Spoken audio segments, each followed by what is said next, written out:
வணக்கம் வள்ளுவரே. இப்போது வாழ்க்கையில் ஒரு துன்பம் வந்தால் பரவாயில்ல, அடுக்கடுக்கா அடுத்தடுத்து துன்பங்கள் வந்துக்கிட்டே இருக்கே. இந்த துன்பங்கள் வராமல் தடுக்க என்னதான் வழி வள்ளுவரே? அப்பனே, பொருட்களின் மீது அல்லது நபர்களின் மீது நான் எனது என்ற பற்று இருக்கும் வரை துன்பங்கள் இருக்கத்தான்ப்பா செய்யும். இப்போது ஒரு வீட்டில் 5 லட்சம் ரூபா களவு போயிட்டு தான் செய்தித்தாளில் படிக்கிறோம். அதுக்காக நம்ம துன்பப்படுறோமா? இல்லை.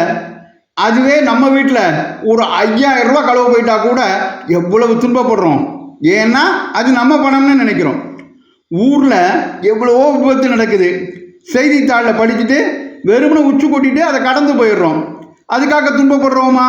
இல்லை. ஆனால் அதுவே நம்ம குடும்பத்துக்காரங்கள் ஒருத்தருக்கு விபத்து ஏற்பட்டுட்டா எவ்வளோ வருத்தப்படுறோம். ஏன்னா அவங்க மேலே நம்ம பற்றும் பிரியமும் வச்சுருக்கோம். நல்லா யோசித்து பார்த்தா நாம் ஒரு பொருள் மேலே அல்லது ஒருத்தர் மேலே வச்சிருக்கிற பற்று தான் நம்ம துன்பங்களுக்கு காரணம்னு புரியும். பெற்ற குஞ்சுகள் பிரிந்த போதிலும் வருந்தவில்லையே தாயடா, மனித ஜாதியில் துயரம் யாவுமே மனதினால் வந்த நோயடா அப்படின்னு பழனி படத்தில் கண்ணதாசன் எழுதி வச்ச பாடல் இதுதான்.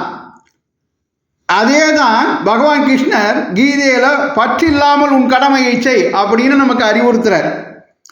அதையே நான் பற்றை விடாமல் பற்றி கொண்டிருப்பவரை துன்பங்கள் விடாமல் பற்றி கொண்டிருக்கும் அப்படிங்கிற பொருளை பற்றி விடா இடும்பைகள் பற்றினை பற்றி விடாதவர்க்குன துறவு அதிகாரத்தில் 347வது குறளாக எழுதி வச்சேன். என் கேள்விக்கு என்னமா விளக்கம் கொடுத்துட்டீங்க வள்ளுவரே? பற்றி விடா இடும்பைகள் பற்றினை பற்றி விடாதவர்க்கு. நீ ஒரு பொருள் மீது பற்றை விடாதவரை துன்பங்கள் உன்னை பற்றி கொண்டே இருக்கும் அப்படின்னு சொல்லி, எனவே துன்பம் இல்லாமல் வாழணும்னா பற்றில்லாமல் வாழ பழகிக்கொள் அப்படின்னு அருமையாக அறிவுரை கூறிட்டீங்க. நன்றி வள்ளுவரே. இந்த பதிவு உங்களுக்கு பிடித்திருந்தால் மற்றவர்களுக்கும் பகிருங்கள். தொடர்ந்து திருக்குறள் தெளிவோம் பகுதியை கேட்க பாரதமணி திருநாடு சேனலை சப்ஸ்கிரைப் செய்யுங்கள். நன்றி, வணக்கம், ஜெய்ஹிந்த்.